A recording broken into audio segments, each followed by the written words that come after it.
Greetings and welcome to I Care Leadership Live. This is the podcast for I Care leaders who want to level up their leadership, create better cultures, and improve the financial results of their clinics. Now, let's join the show.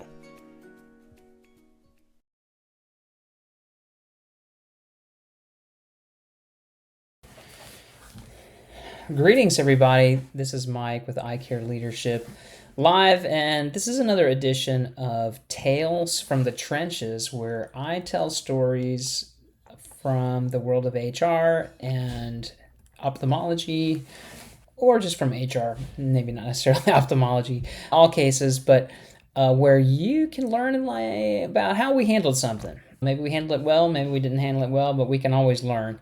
And that's what Tales from the Trenches is all about.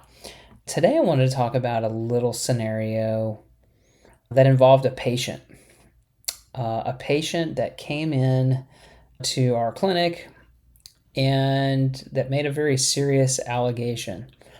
And this situation was similar to many cases that I've handled, where a person made an allegation, a serious allegation, and how you move forward is really important. And I'm going to try to be kind of vague and non-specific just to protect the innocent here. But we had a patient reach out, and the patient made an allegation about an employee and claimed that the employee had done something highly inappropriate. And this was really concerning. This phone call came in, and actually a physician took the call and transferred the patient over to me because the physician just wasn't in a position to be able to respond properly, and because it was a very unusual allegation. And so, my first learning, I think, from this experience is you never know when something is going to come up that you're not prepared for. An allegation, a claim, a difficult situation. And so having someone that you can pick up the phone and call or text and say, hey, I need some help on this is really important.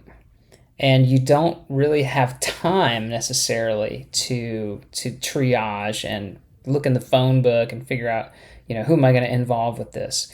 It's ideal to have a relationship with someone that you can trust. And so that was the first thing. If you're a business owner out there, you want to have someone that you can trust in those situations. Next thing that we had to do is we had to find out really details about what transpired between the patient and the employee. And you've got to be really comfortable talking about uncomfortable things sometimes, and this was no exception. And I've dealt with so many situations in my career where there was an allegation made, and the allegation was just really difficult to talk about and made people feel uncomfortable, made me uncomfortable, it made the person sharing the information uncomfortable. This show is sponsored by Seasoned Advice HR Services, where I help I Care businesses to make more money and save more money by hiring better, retaining better, and reducing your HR risk. If you would like an HR assessment or ongoing HR support, please reach out to me at seasoned-advice.com. And so my second lesson or takeaway is, when there are serious concerns on the table, you have to have a high degree of empathy. You have to have a high degree of trust. You have to create trust in a very short amount of time sometimes. Or ideally, you have to have created a lot of trust through relationships with employees over time. And if they don't trust you, they're going to withhold details. And so create trust that you're taking their concerns seriously, and that you are going to take action, and you are going to help alleviate the concern, because they've reached out to you because they have a concern. Maybe they've been losing sleep over something. Maybe they are worried that this is going to continue. Maybe they're worried they're going to be retaliated against. You've got to alleviate their concerns that those things are going to come to reality. And so you have to have an immense skill to create trust. You've got to know where to dig into details. Thinking about this situation, it was really important to get facts and get evidence. And that involves talking to the people involved, having difficult conversations. That involves getting physical evidence if you can. I've had situations where there was video, where there were photos, there were text messages, there were sometimes recordings. And in this situation, some of that data was present, and that was instrumental. And so knowing where to get data and what data to get and not being afraid to ask for it is vital. And then, the last thing I'll say about these situations is, being able to act decisively can be harder than you think, because sometimes the way forward is ambiguous. And in this situation, it wasn't necessarily ambiguous, but sometimes it is, and you have to make a difficult decision. And there are different ways of thinking about this decision, but ultimately, I would recommend that you look at the big picture.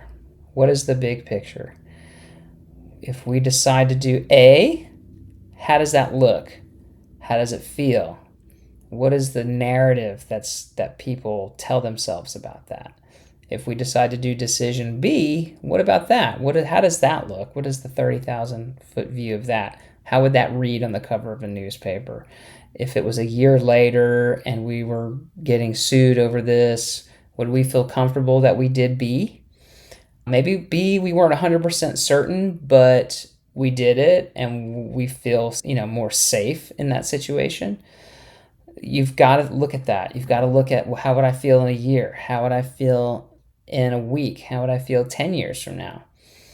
And usually when you look at it that way, and when you look at it from a high level, it becomes pretty clear the right thing. You never know exactly what happened. You'll always have some doubt about the facts of a situation.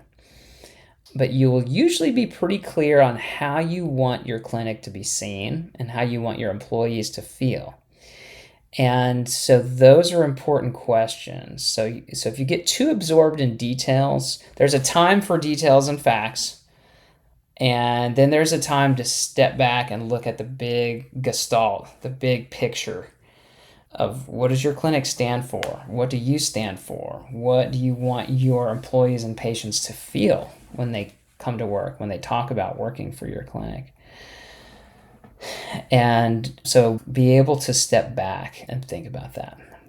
So anyway, this has been another edition of Tales from the Trenches. I think, these examples are really helpful because they help to kind of illustrate, ways of looking at your clinic and protecting it from HR risk, protecting your staff from concerns. And I hope that, these little stories, even though I can't really share details, are useful to help you realize that difficult things come up, difficult choices come up, and it's helpful to have a partner to help you navigate through those. If you're looking for a partner on issues related to HR or hiring or HR risk or protecting yourself, I would love to chat with you about it. But for now, this has been Mike with iCare Leadership Live, and I look forward to chatting with you again on the podcast. Well, that brings this episode of iCare Leadership Live to a conclusion. If you enjoyed this episode, please subscribe to the show on your podcast app and share it with someone who would value the content. I promise to bring you more guests and content to help make you a better iCare clinical leader. I also invite you to subscribe to my HR newsletter for iCare leaders. You can find information about that at seasoned-advice.com. Now go out there and lead with confidence.